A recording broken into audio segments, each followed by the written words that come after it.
Hey everyone, my name is Sam. Thanks for checking out this video. If you get to the end and liked it, then hit the subscribe button, the like button, and the bell notification. So I absolutely apologize. I forgot to include a review for a book that I read last week. I forgot because I didn't have a physical copy of it. I borrowed an audiobook from the library and returned it and kind of forgot about it. So last week I missed to tell you that I also read Game of Stars by Siratani Dasgupta. I think that's how you say her name. It was the sequel to Serpent's Secret, and it's just, same adventuring, same characters, same all that stuff from the first book, but more of a twist and more thrown in like a setting of like a survival, like Survivor, kind of like a Gladiator setup as a reality TV show. It's really interesting, this whole ploy by her dad. It was fun, it was cute, I gave it 4 stars. So moving on from that, this week I also read, I think, 7 books, and I'm very happy with that, and hopefully I can keep that up. I live in northern Alberta right now. Most of the area around me is on fire, but not me, so hopefully we don't end up having to evacuate or anything, so I'm just hoping that we don't, and I can keep reading on the pace that I am. So first off, I finally read Breadcrumbs by Anna Ursu. This was adorable. It's got hints of a bunch of different fairy tales, but I think the best part of it was the representation in it, that their main character is brown. It does specify she was Indian and she was adopted, but then there's also this, she comes from a family where one of the parents, the father, has left them, and then her best friend's family is sort of crumbling when his mom is in deep depression. So there is lots of elements in how that's influencing the kids' lives, and how she's seen the life of her friend change as the depression of his mother has kind of set in, and how her life is changing now that she's down to a single income family with her mother doing her best. So that was really honestly such a nice thing to me. It does look kind of like fun and cutesy, and they do go on this thing of, oh, they think the evil witch has taken her friend, let's go find him in the forest, and this whole like, just, there is bits of like Hansel and Gretel as well as a bit of the Snow Queen and lots of different just fairy tale feels overall. It was just really, really fun overall, really sweet. I think it's a really good message for a middle grade book.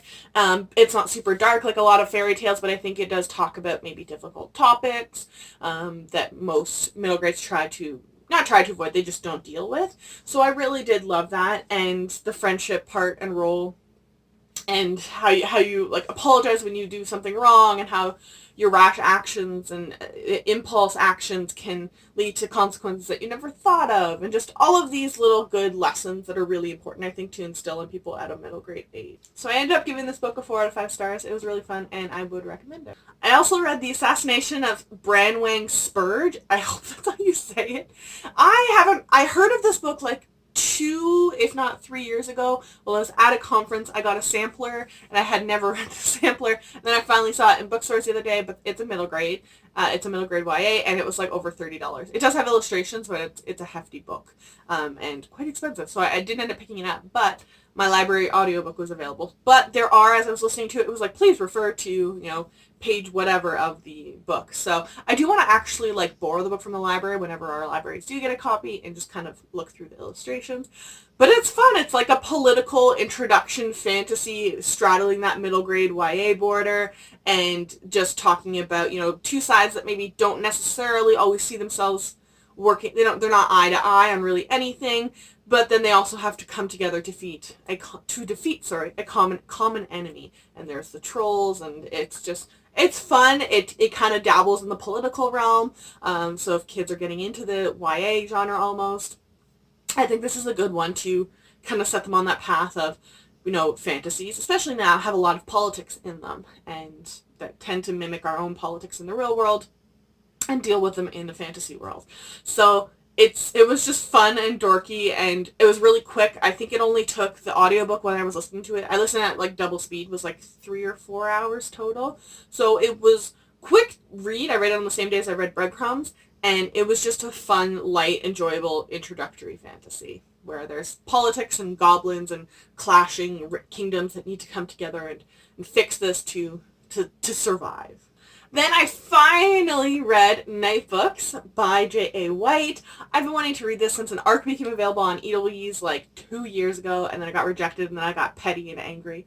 But I finally read it. This boy gets kind of lured in an apartment building to this other apartment, and he gets trapped there. And it's a darkish for middle grade Hansel and Gretel retelling. It's got a little bit of the Coraline influences, which I think is why I really, really loved it. I ended up giving this, I think, a 4.5 out of 5 stars. It's just, his escape is the library, which I thought was gorgeous and awesome too, but he finds someone else is kind of kidnapped in that place and being held with him, and of course the kidnapper is a witch, and she lures them there, and it's a magical world where, you know, the door's locked, but if you unlock it with one key, it'll open to the human world. And if you unlock it with, like, the Bone Witch key, it'll open it to, like, the magical world. So there's really tons of different places you can go, and there's lots of magic, and the witch is psychotic, like, high-key psychotic. There's a big twist about the witch at the end of this, which I was quite surprised with. Actually, it didn't quite see that coming.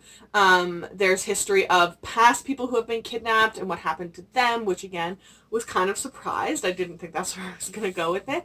And then the ending is a very, like, blunt, obvious, like a nod at Hansel and Gretel.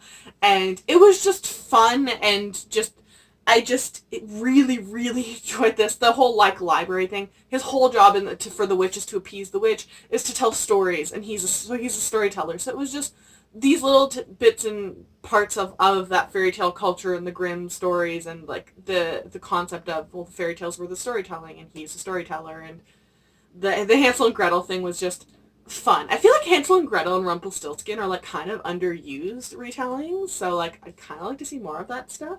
And there's a weird cat in this, and it was just fun, and there's a little bit of women in STEM in this as well, so there's lots of different things wrapped up into this one. It's a really fun middle grade book, but it is a little bit darker, and I kind of loved it for that.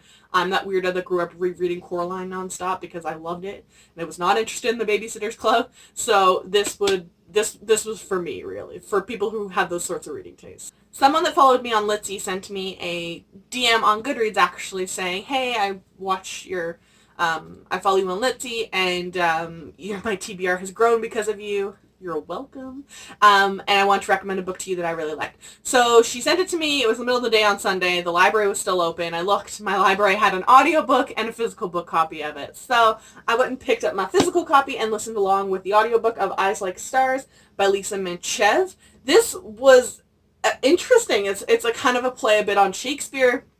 It is set basically in the theater, and all of the characters in here are, like, actors in Shakespeare's plays, like in the Golden Globe Theater, which was really interesting. But the main character's whole thing is, like, she doesn't kind of know her origin story, essentially, and they've basically told her she's going to have to leave the troupe unless she can kind of prove her value and merit. So she wants to have one of Shakespeare's plays retold, but in ancient Egypt setting. And it's this whole thing, whilst we also find out that some of the characters, most of them, aren't able to actually leave the world. The only way they can do that is for their character pages to be ripped out of this book, and someone is trying to get the book, and she's trying to stop it. And we find out a little bit at the end about her backstory. It starts to slowly unfold, and that's definitely got to be where the second and the third book are going. It was a very cheesy, romantic-y sort of book, and so I think going forward, when I want to read books 2 and 3, that's something I'll be conscious of. Because sometimes when I don't want that super, super cheesy stuff, which it does have, it doesn't, like, jive with me, obviously. So I'm curious. I definitely want to keep I definitely want to keep reading the series. When I get to them, I'm not sure, but I'll definitely keep reading. I think there's 3 in total. I also like the main character has vibrant blue hair, as you can tell. I'm a fan of the neons, okay? Just kind of a fun play on the whole Shakespeare concept. I actually enjoyed this quite a bit. I wasn't totally sure what to expect.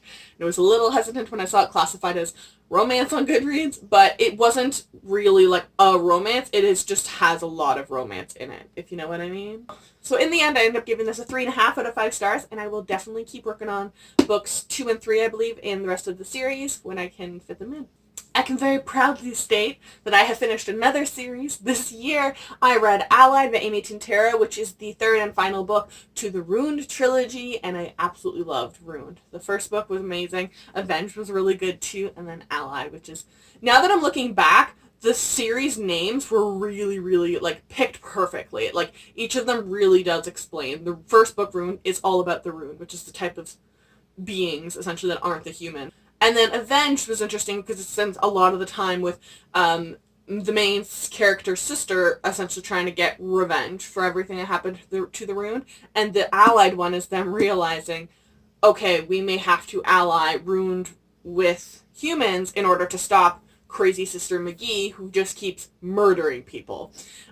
She's not someone that you can really work with. She's got zero interest in trying to, give and take. She's just angry and violent. The main character, Emelina, has to make the decisions throughout this of how exactly does she leave her sister and try and convince her to do anything so that she won't have to kill her in the end. And it wraps everything up quite nicely. Cass and Emelina, there's a lot of their romance, and that was nicely tied up, I think, as well. The ending made sense. The reason I gave it a 4 out of 5 stars is I think the ending scene, the battle sort of thing, was a little bit anticlimactic for my personal taste. And I think the ending was just a little bit too clean for my liking. I've talked about this before, like when you read Kingdom of Ash, it's Kingdom of Ash, of like the amount of people that survive at the end of that book doesn't seem realistic to me. Like, I know it is a fantasy realm, but it still seems a little off. Like, maybe the author didn't have the heart to kill off some of the characters, which I get, you get attached to them when you spend years writing these books. So I think that was my real, that was kind of disappointing part of it. But it wrapped up really everything, really succinctly, tightly. I liked all the romances, the Kaz and Emelina, as well as the other ones outside of that. And I liked that we still got all of their friends being incorporated into it. And I really liked how things ended with Kaz and his cousin. That was really interesting, because that was a realm with how she betrayed him at the very beginning of the story. I was curious to see how that was going to kind of finish. So I'm curious about this. I think it was really realistic about the policies. I think it was a little bit lovey-dovey with Emelina and Kaz at the end, but I kind of wanted that at that point. Emelina changed a lot from the beginning of Rune to the end. So I think it was kind of nice seeing that change. And the last book that I read this week I did a reread of Crazy Rich Asians by Kevin Kwan. I ran out of all of my audiobooks on my TBR for that month, so I just I have to reread something. So I read this, and then I watched the movie again. I've reviewed this book on my channel before. I still absolutely love it. I'm still total trash for it. I've also noticed this week when I asked people what's your trashy read? And they're like, I don't call it trashy, or I've removed guilty pleasure from my...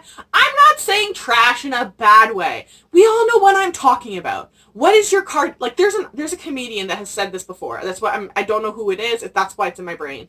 But it was what's your Kardashians? What is your McDonald's? The thing that you know is of no real immense value in this world, but you still do it. You just want it. It really doesn't give you, it's nothing analytical in the world, really. The writing's not super duper amazing. It's just kind of reality show trash drama. That's not a bad thing. People want that at different times. I want that at different times. I want a detox book between reading things like The Hate You Give and, I don't know, what's another book that's all about dark and hecka, The Book Thief. Okay, I need something in between there that doesn't make me overevaluate and hate the world. And you know what? It's trash. It's not a bad thing to want to read and watch and consume trash sometimes. Just be honest about this. There is a difference between this spectrum of Tolstoy and crazy, there is an in between, and we tend to read in this in between. It's not ridiculous. I think that just, someone said something, especially on our group, it was what are you reading, Tolstoy? This is just modern. No, this is trash. In the best way. It's trash, though. Let's be real. Crazy Rich Asians and Tolstoy aren't your only two options on this. A lot of us read in the middle here. But this is, chiclety, trashy, The Bachelorette reality TV show drama of rich people. That's what it is. It kind of takes a darker turn at the end, but really it doesn't align with the rest of the book. The book itself is just fun trash, okay? Sorry, that was that just annoyed me when I read that. No, there's a difference. There's a wide range, and there's a thing called trash. We all mass consume this stuff. I know I'm not the only one. Anyways, those are all the books that I read this week. Let me know in the comment section down below what you read this week, and if you've read any of these, I'd love to know what you thought of them, and what is your guilty pleasure trash read? I'm going to continue using them. You can take them out if it, for your context. But when I ask for a trashy read recommendation, don't go in a thread and be like, oh, well, I don't use that term anymore. Congratulations. You know what I'm talking about, though. Give me a recommendation for such, okay? So, that is the end of this week. I will link all of these books in the description down below, as well as all of my social media. If you follow me, I will follow you back.